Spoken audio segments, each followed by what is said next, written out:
안녕하세요. 반갑습니다. 코인한스입니다. 자, 오늘은 비트코인 관련 내용들로 준비를 해봤습니다. 요즘 국내외 할 것 없이 많은 내용들이 나오고 있는데 여러분들이 알아두시면 좋을 만한 내용들 준비를 해봤으니까 영상 끝까지 시청 부탁드리도록 하겠습니다. 어떤 내용인지 살펴보시죠. 자, 미 정부 이번에 셧다운 우려가 솔솔 나오고 있습니다. 예산 규모 등 이견이라고 하는데 저번에 나왔던 게 디폴트였죠. 저희가 이 미국이 가진 채무라고 하죠. 이 채무를 갚을 수 없는 능력까지 왔기 때문에 그 채무의 한도를 늘리기 위한 내용들이 나왔었고 그게 연장이 되어서 채무의 한도를 늘렸습니다. 하지만 이번에는 셧다운이라고 해서 미국에 관련된 공직자들 있죠. 미국과 관련된 공직자들, 그 공직자들에게 월급을 줘야 되는데 지금 당장은 아니지만 그 월급이 밀릴 수 있다라는 내용들이 조금씩 나오고 있어요. 지금 여당과 야당, 미국 내에서 싸움이 계속해서 벌어지고 있고 이런 안건들이 넘어가야 되는데 서로 자기들 이득을 챙기기 바빠가지고 조금씩 일들이 밀리고 있고 이게 좀 악순환되고 있는 흐름들이 나오고 있어요. 그래서 예산 규모나 이런 것들이 나와야 되는데 서로 안 된다, 된다 이런 내용들이 나오다 보니까 안 그래도 경기 침체 이야기가 나오면서 이렇든 저렇든 얘기들이 나오는데 좀 혼란스러운 내용들이 계속 나오고 있는 것 같아요.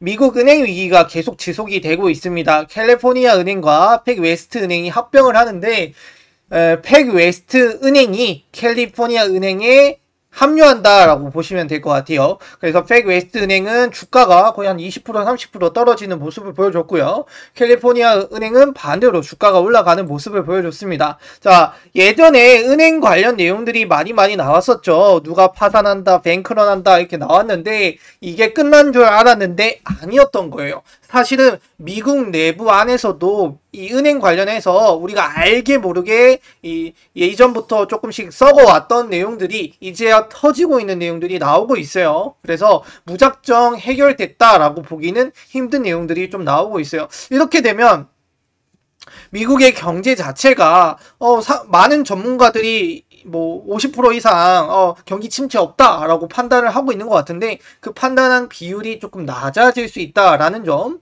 알아두시면 또 좋을 것 같고요. 자, 연준의 금리 인상 결정이 내일 새벽 3시에 발표가 있습니다. 오늘 밤에 시작이 돼서 내일 새벽 3시에 발표가 나오는데 현재 패드워치의 내용들을 보니까 99%가 0.25% 인상하는데 중점을 두고 있더라고요.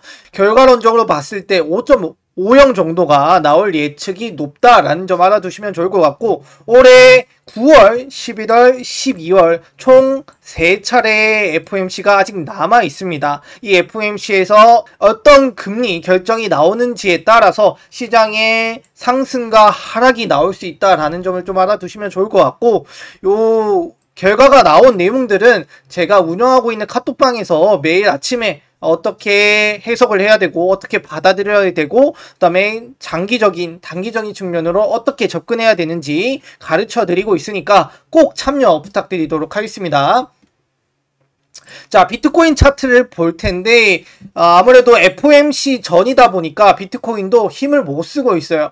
박스권을 만들고 있는데 28,800달러와 31,400달러 사이에 박스권을 만들고 있는 것 같아요. 자, 비트코인이 가장 중요한 가격대는 요 가격대라고 말씀을 드릴 수 있을 것 같아요. 요 가격대는 떨어지면은 그 바닥까지 노려볼 수 있는 가격대이기 때문에 현재 가격대부터 지지를 받고 조금 더 떨어질 수 있지만 우리가 가정할 수 있는 맥시멈 가격대는 요 가격대이다. 요 가격대 궁금하시겠죠? 카톡방 참여 부탁드리겠습니다. 여튼 28,800과 31,400 요 사이에 박스권을 만들고 있는데 FOMC 기점으로 요동칠 가능성이 높아요. 상단을 이탈해 준다라면은 31,400에서 35,000까지도 한번 노려볼 수 있을 것 같고요. 하방 이탈을 한다라고 하면은 28,800이 깨지면 이 다음 라인까지도 한번 노려볼 수 있다. 떨어질 수 있다라는 걸 알아두시면 좋을 것 같습니다. 자, 제가 여기 3가지 내용들로 좀 마무리를 해볼까 하는데 여러분들 최근에 국내 주식 에코프로 관련해서 내용들 많이들 아실 거라고 생각을 해요. 근데 이 에코프로가 갑자기 터진 게 아니거든요. 사실 에코프로의 실적 발표나 이런 내용들은 그 전부터 너무 좋았어요. 근데 저평가가 되었었고 그게 이제서야 터졌다라고 보시면 되는 거예요. 리플, 현물 ETF, 금리 인상 마무리 이 내용들도 저는 이게 마무리가 되었을 때 마침표를 찍었을 때 엄청난 상승이 있을 것이다 라고 생각을 합니다. 그 이유가 뭐냐면 반쪽짜리 승리를 했을 때 리플이 70% 상승을 했고요. 현물 ETF 승인 관련해서 나오지도 않았어요. 근데 블랙락이 신청했다라고 하면서 기관들이 들어왔죠. 그러고 나서 얼마나 상승이 됐습니까? 25% 정도 상승이 되었습니다. 금리 인상 한다 만다 할 때마다 요동치고 있죠. 이 내용들로 봤을 때 이것들이 다 이렇게 마침표를 찍는 날이 왔을 때 어마어마한 상승이 나올 수 있다. 그 내용들을 좀 말씀해 드리고 싶었어요. 기대감에 의한 상승이 이 정도인데 이게 결과치가 되었을 때 우리의 상승은 여러분들이 생각하는 것 이상으로 나올 수 있다라는 점을 꼭 알아두시면 좋을 것 같습니다. 다른 말로 했을 때 요 세 가지가 호재가 될 수 있다. 지금은 좀 민기적거리고 있지만은 요 세 가지 내용들이 호재로 작용할 수 있고 이것들이 나왔을 때 실제로 상승장, 불장이 나올 가능성이 높다라는 점 알아두시면 좋을 것 같고요. 이렇게 보면 현재 코인들을 단기적인 투자 방향성을 잡고 접근하시기보다는 조금 더 중장기적인 방향성을 잡고 접근을 하시면 여러분들한테 꼭 좋은 수익이 있을 것이다 또 말씀을 드리고 싶습니다. 네, 오늘 준비한 내용은 여기까지입니다. 시청해 주셔서 감사합니다. 코인할수였습니다.